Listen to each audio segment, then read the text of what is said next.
President William Ruto reportedly traveled to Dubai during the first week of January 2026 in a series of private visits, even as his official schedule indicated he was in Kenya.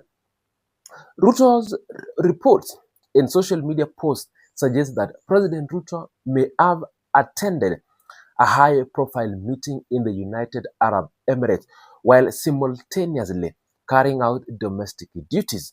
These revelations have generated a public debate and raised questions about the timing and transparency of his international engagement. The first indication of Ruto's presence in Dubai came from an Italian billionaire, Flavio Briatore, who shared image of the president at an upscale venue in the city. The post highlighted interaction with a prominent business figures, suggesting meetings that were private and not included in his official government announcement. While the purpose of this engagement has not been officially disclosed, they appear to have involved discussion maybe within influential entrepreneurship and investment. During this period, the public record showed that President Ruto was actively engaged in development activities in Western Kenya, and on January 6th, he was in West Pokot and Kakamega counties participating in events aimed at youth empowerment and infrastructural development. In West Pokot, he met with local leaders and community members, emphasizing government programs designed to create opportunities and employment to our youth and stimulate regional growth. Later in the Kakamega County, where he launched the second phase of the National Youth Opportunity Towards Advancement, popularly known as NYOTA, project aimed at expanding economic opportunities for the young people. But flight tracking data reveal that Ruto may have traveled aboard a San Marino registered T7 jet identified as the Empresa Legacy 650 between January 1st and January 6th, 2026. The aircraft executed a series of domestic hops between Nairobi and Eldoret before departing for Dubai overnight, repeatedly arriving in the UAE in the early hours and returning to Kenya by late evening. On January 1st, it flew from Jomo Kenyatta International Airport to Eldoret, then later to Dubai, landing nearly midnight. Following day showed a mirrored pattern with the daily trips to Dubai and returned to Kenya, coinciding with the President Ruto's official domestic schedule.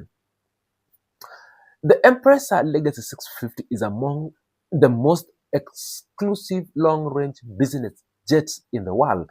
Operating costs are extremely high, with hourly charters average around 1.1 million Kenyan shillings, approximate to 7.7, while using aircraft costs up to 2.3 million shillings.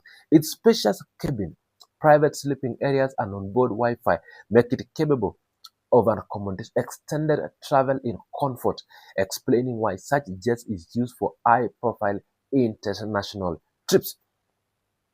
Political analysts argue that the development of the overlap of Ruto's domestic duties with private international visits raise questions about scheduling, transparency, and cost.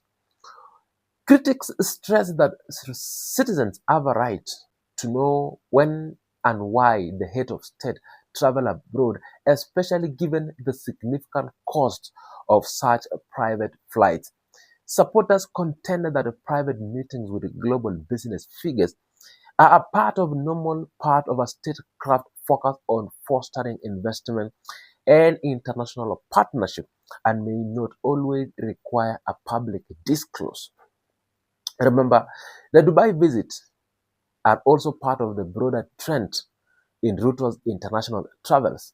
In 2025, he undertook visits to Angola and Ethiopia, which were publicly acknowledged unlike these trips to the Dubai engagement, appear to have a quieter suggestion discretion in selecting venues for private diplomacy and maybe business discussion.